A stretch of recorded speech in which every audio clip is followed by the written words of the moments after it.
Kaixo lankide, atera gara oraintxe bertan ohiko mahai sektorialetik, Osakidetzako mahai sektorialetik. Eta bueno, aurkeztu dituzte egonkortasun prozesurako datuak. Datu itxiak dira, ez da egon negoziaziorik eta ez dago jarraitzen du Osakidetza jarrera berdinarekin negoziatzeko borondaterik ez dagoelako.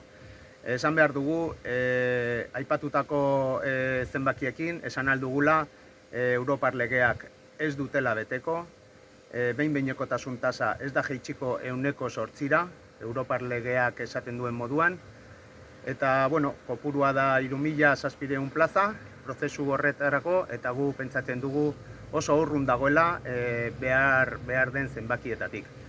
Beraz, bueno, inposatutako prozesu bat izango da, gaur amaitutzat eman dute